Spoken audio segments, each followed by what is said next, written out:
Hello, everybody. Thank you so much for joining us today. My name is Peter Greenberger, and I am the publisher of The Hill. On behalf of The Hill, I am delighted to welcome all of you to our inaugural Future of Mobility Summit. Thank you so much for being here. We are excited to hear from our terrific lineup of speakers, and we're thrilled to see so many of you, bright and early, interested in this topic. I'm certainly looking forward to learning a lot more about mobility by the end of the day, and hopefully not using too many mobility-related puns. I'd like to begin by thanking our terrific sponsors. Thank you so much to Qualcomm, Uber, the Edison Electric Institute, and the National Parking Association. We could not do this without you. Thank you so much for being a part of this day. Thinking about the future of mobility, look around you at the change that's come to our roads, and in many cases to our sidewalks. Cars with and without drivers, buses, and pedestrians are now sharing space with e-bikes, scooters, and mopeds. Soon, planes and helicopters will be making way for drones, and before you know it, we will be taking the shuttle to Mars. I just hope there's a quiet car. But in this era of hyper-connectivity, transportation has evolved from just moving people and things. Now data is moving the world forward. 5G mobile communications are serving as the vital ingredient of smart cities, artificial intelligence, and autonomous transportation. The Internet of Things and other emerging technologies are significantly altering the landscape of mobility. How then are we to adapt to this scale of innovation? How can we keep pace with the shifting nature of mobility? How are leaders in the public and the private sectors using technological innovations to become more responsive to the needs of consumers and citizens? We're moments away from getting answers to all of these questions. But first, a few quick housekeeping notes. In addition to the audience here in the room, we are live streaming this event on thehill.com. Please keep your phones on silent throughout the program, but that does not mean you cannot post away to your heart's content on social media. You can follow us on Facebook, Twitter, Instagram, and LinkedIn at The Hill Events, and please join the conversation with the hashtag #TheHillFutureOfMobility. We will be taking questions throughout the program, so keep your eyes out for members of our team with microphones. And finally, at the end of the day, you will receive an electronic survey. We'd love to hear from you. We're keen to make these events more dynamic, more interesting in the future, so please share the good and the bad when you get that survey. On that note, it's time to get the program underway. Please join me in welcoming Congressman Rodney Davis of Illinois. The Congressman is ranking member of the Subcommittee on Highways and Transit. He also looks like he's brought some hardware with him. Joining him on stage for this conversation is Bob Cusack, The Hill's editor-in-chief. Bob, that's yours, sir. It's for your trophy, I think. Congressman, thank you. Thank you. Rarely do members bring props on, so you have to explain what this is all about. Well, clearly you're in the presence of a champion. I mean, the trophy says so. Look, the big things are happening in Washington this week. I don't know if you've read in the news, 24-hour news cycle, but the members of Congress congressional football team actually, for the first time in over a decade, beat the Capitol Police this week. Very nice. Congratulations. That's why we've created somewhat of our own Stanley Cup traveling trophy. Thank you for being the first stop. You know what's great is the Capitol Police actually have a shelf dedicated in their lounge at headquarters because they never thought they'd lose it. So you get this for the entire year? Yeah. Very nice. Yeah, maybe two. Wow. Well, yeah, you have more wins than the Redskins this year. So, so this week, as you know, the I word has been mentioned a lot, and I'm not talking about infrastructure, at least not this week. Yeah. How will impeachment, do you think, you work on a very bipartisan committee, how do you think impeachment will affect the congressional agenda? Well, I hope we can beat the trend of history. I hope we can, get Chairman DeFazio, Ranking Member Graves, the chair of my subcommittee, the Highways and Transit Subcommittee, Eleanor Holmes Norton and I hope we can sit down and really begin the process of putting the details together on a surface transportation reauthorization. We're already past the point of doing a separate infrastructure bill. If folks were serious about that at the leadership levels and the White House levels, that would have had to have been done by August. Right. So as we move into the surface transportation debate, I hope it doesn't get sidetracked, but history shows us that impeachment will suck the energy and the air out of everything out here in Washington. As a matter of fact, my good friend is former Secretary Ray LaHood. And Ray was at an event with me last October, and we were talking about the impact of possible impeachment. And I got a question at the event about impeachment, and I said, hey, Ray, you chaired the last impeachment proceedings in the House of Representatives. How many infrastructure bills did you guys pass? He's like, none. Nothing gets done during impeachment. Like I said, I hope we beat the trend, though, Bob. You mentioned the subcommittee where you're ranking member. What is the agenda? You mentioned the surface transportation bill. What's the status of that? What's the timing of that?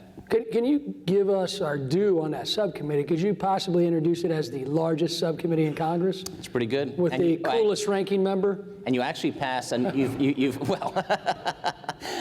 also passed a number of bipartisan bills. You know, we have, and that's what T&I is all about. Look, I came to Congress as a former staffer.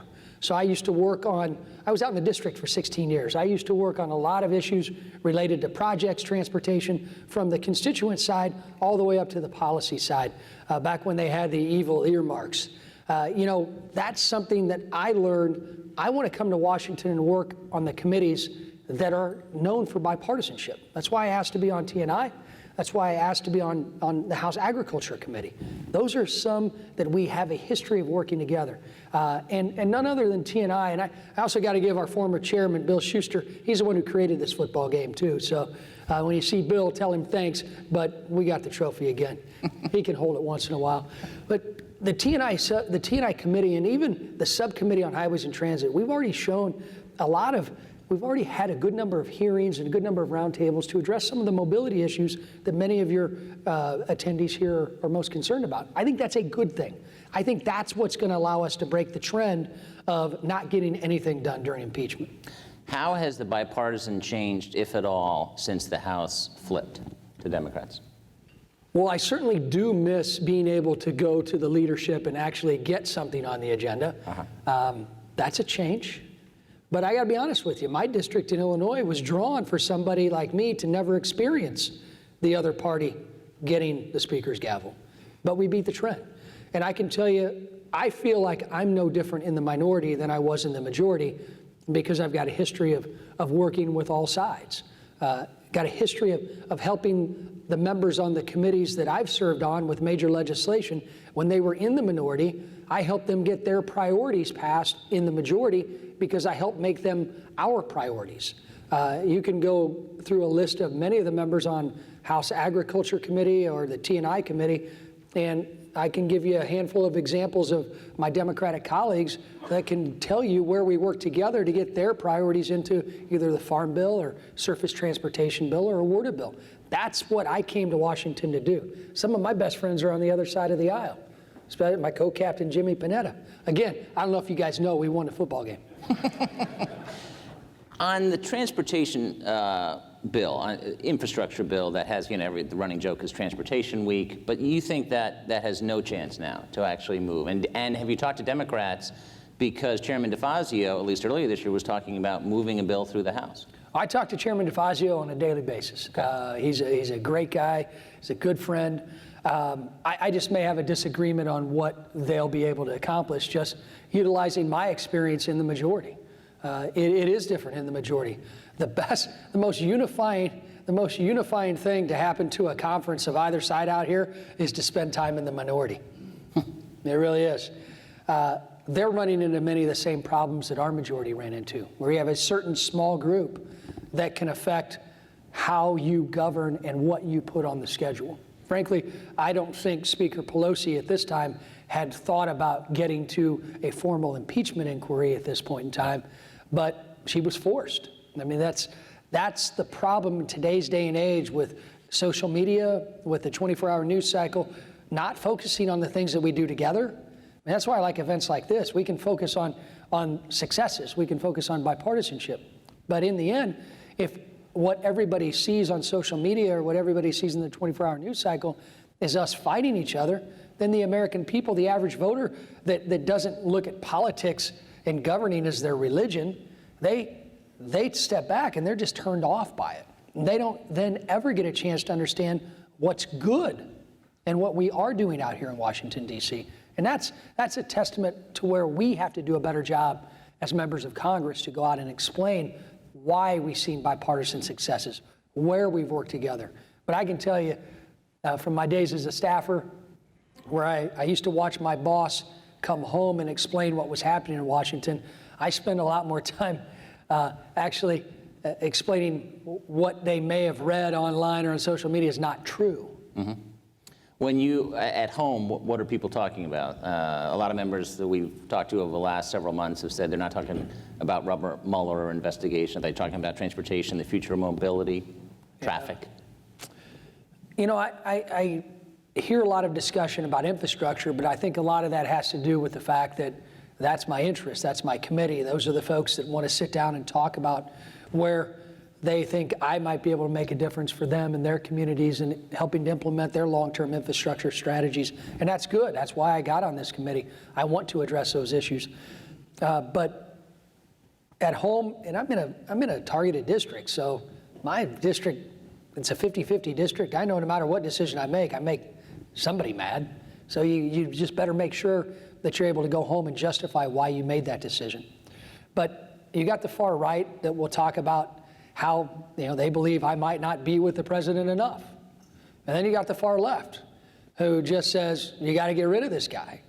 But they're a small minority of constituents in a district that's over 700,000 people. But the majority of people just want to see us get something done.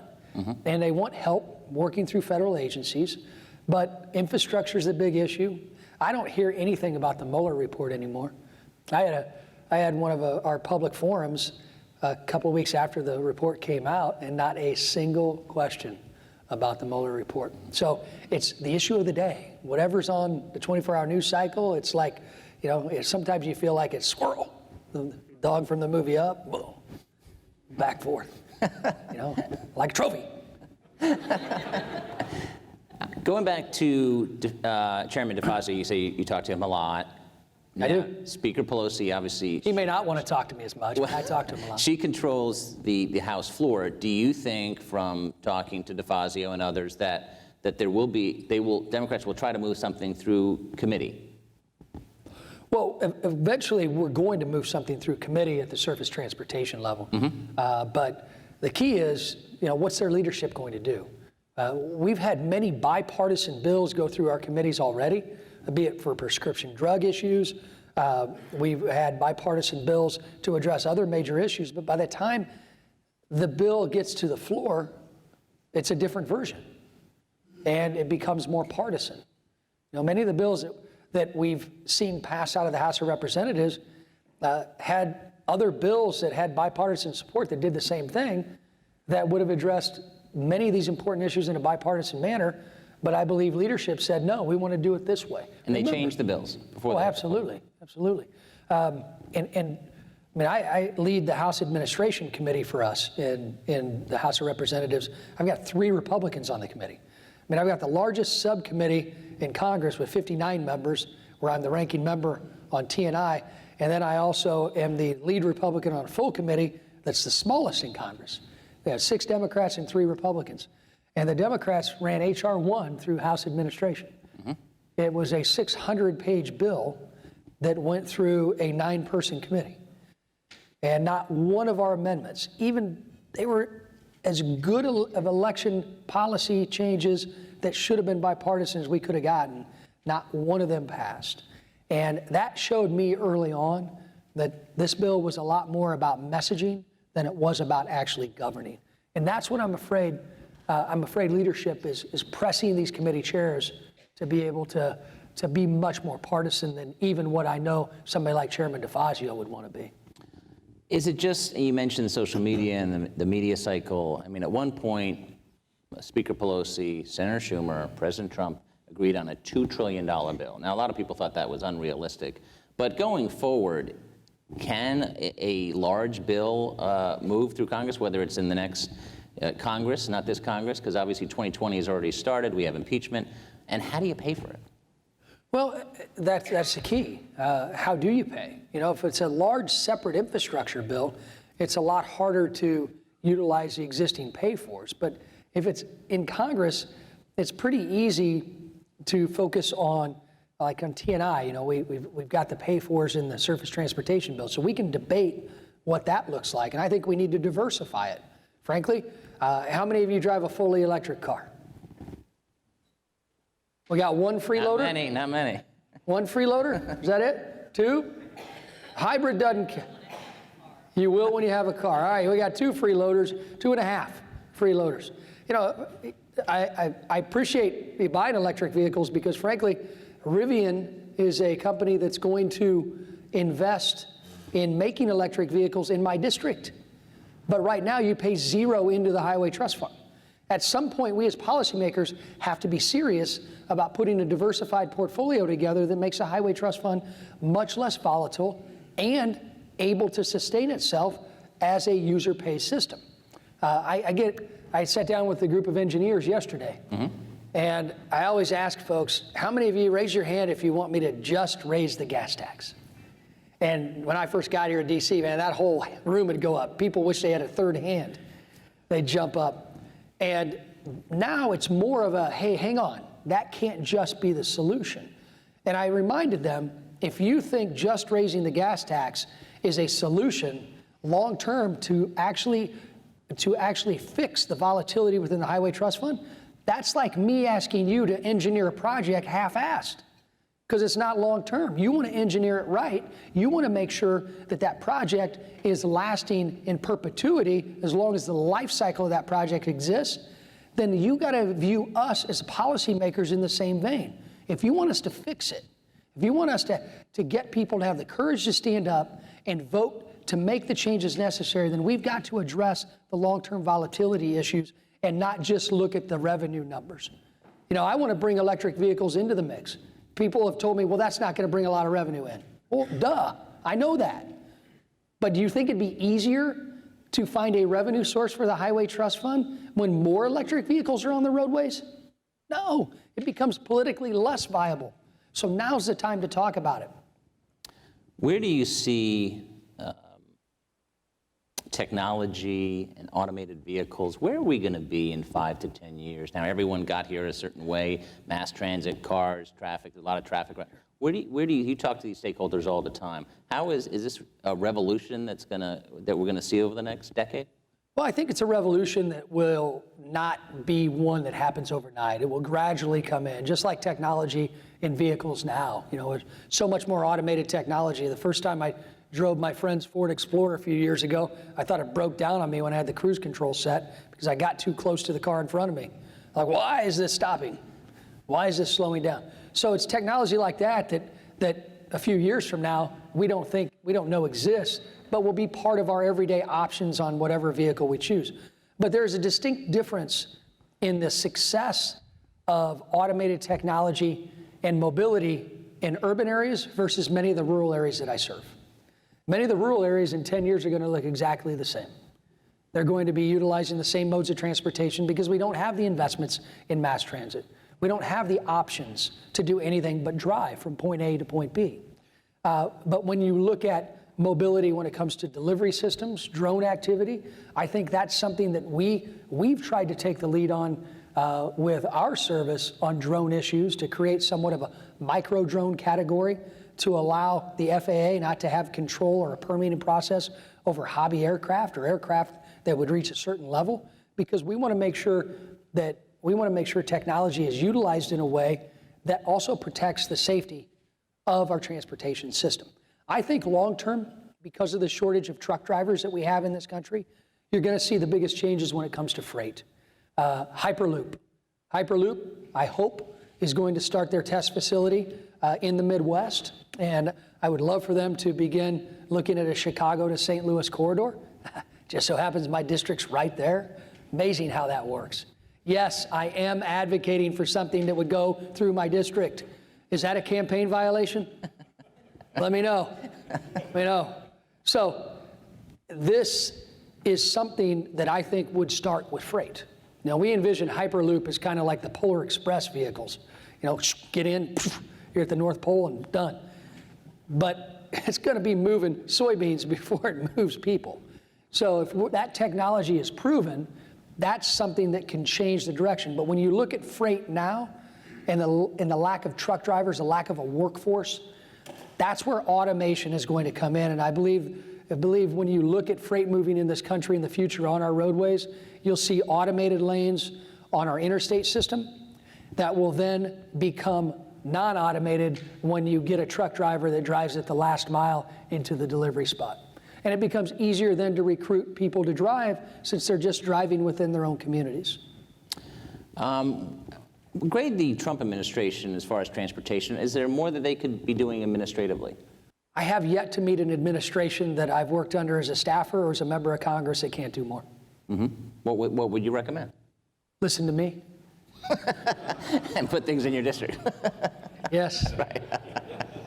Okay. Conversely, do you think earmarks should come back? You'll never get something called earmarks again. Listen, I can go to my district and I can point out projects that weren't even on the long-term transportation plan for the state of Illinois, but are now completed projects and have led to economic development opportunities in many of the communities I serve. I used to take the initial earmark requests from my former boss and then we'd work as a team to justify which projects would get that congressionally directed funding. And you know what? I can give you an example of the MacArthur interchange in Springfield, Illinois, where that project started with an earmark from Congressman John Shimkus.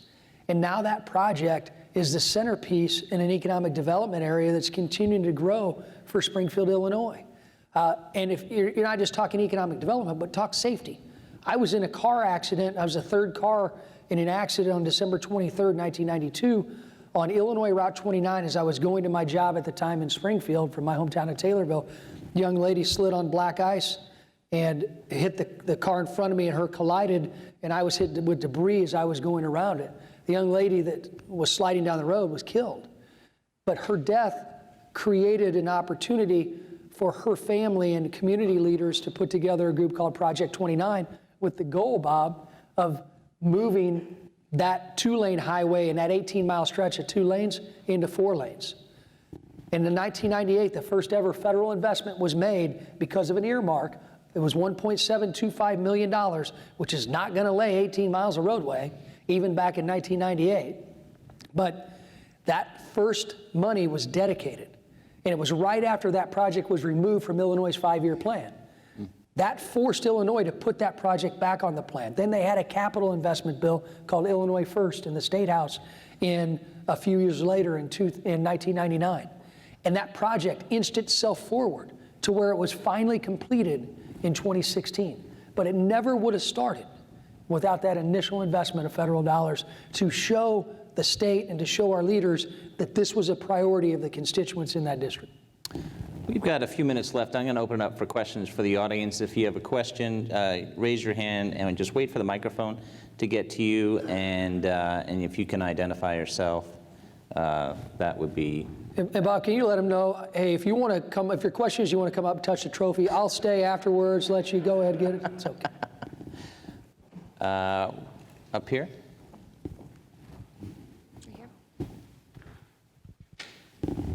Yeah, John Wetmore with pedestrians.org. Pedestrian deaths are at their highest level in 3 decades. Is your committee looking at that? What approaches might be taking to improve that? Yeah, clearly. I mean, you see more modes of transportation going up and down on roadways right here.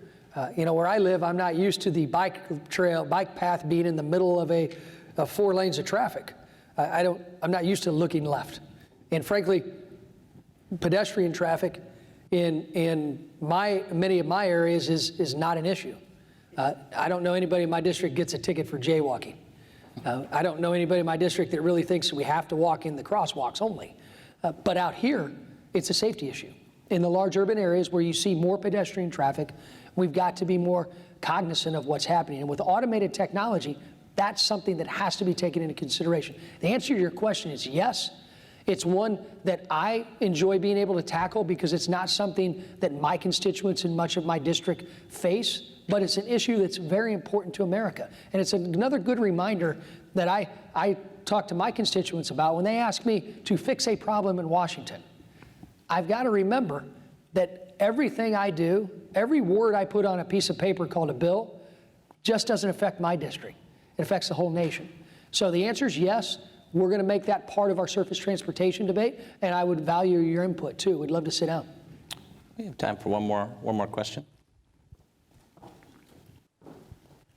I'll be fast. Maybe you can get another one in. Okay.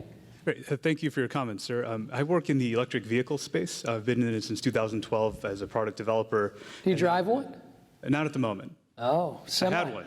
All right. I had one. But I definitely appreciate your comments about how to fund the highway trust, the trust fund. So I'm curious as to, I know we've tried several things from the automaker standpoint and participated in policy discussions on different solutions that would work. I'd love to hear your thoughts on what would be a solution that balances, fairness for those drivers, charging proportional fees, and also accounting for data privacy. Like if you try to do some sort of data collection or pay per mile, and I don't want Big Brother knowing that, hey, I'm stopping at the 7-Eleven to get a big gulp on my way home. Yeah, because Big Brother doesn't know where you're at. A live tweet, here I am, but don't follow me.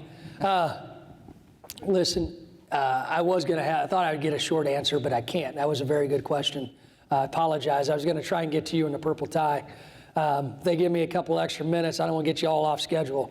But the electric vehicle issue is something that we have to address. And I'm not sold on any one area, but the BOLD Act has been put out as a concept by the American Road and Transportation Builders, which actually looks to diversify how we have a highway trust fund. I think that should be a starting point when we debate. But the key is you've got to diversify. We cannot invest all of our own highway trust fund dollars into what we would consider one stock, which is the gas and diesel tax. You don't do that with your 401k, and if you do, come talk to me.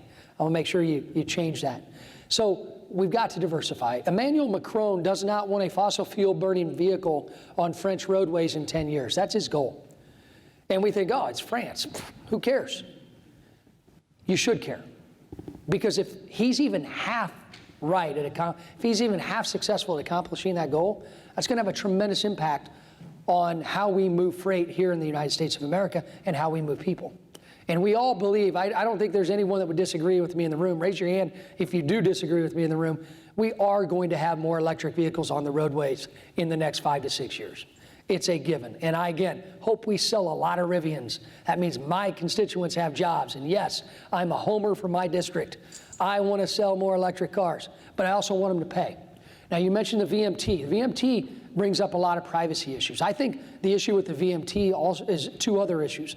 Number one is how do you collect it? Do you create another federal agency? Do you use other federal agencies to be able to collect it? And does that cost then get sucked out of the Highway Trust Fund for that collection process? But I think the people that will kill the VMT out here, I do believe there's a rural penalty for a VMT because my constituents that we only have one mode of transportation. That's it. And that VMT may adversely impact rural communities when we see a lot of different modes of transportation right outside this door. But the folks that I think will kill a VMT are going to be your far left, your Green New Dealers. Because, listen to this. So I drive a Ford F-150 crew cab.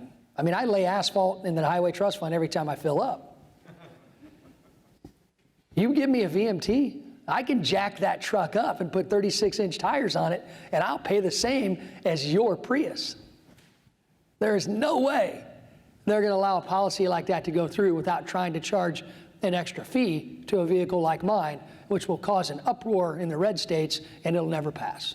That's why diversify the sources we have. Illinois did this. There are a lot of legislators in a bipartisan way in Illinois that just passed a capital bill. They added a registration fee that was going to be able to help them diversify their portfolio when it comes to getting electric vehicles into the mix. So that's what we need to do. That's where we need to start. I'm open to a lot of ideas, but the key to diversification also is, and I see we're at 0, I apologize. How do you give people a win?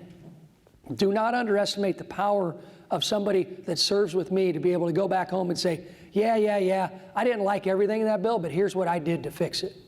So when you go talk to some of my colleagues who may think that public-private partnerships can solve our infrastructure problem, we know that it's not going to happen.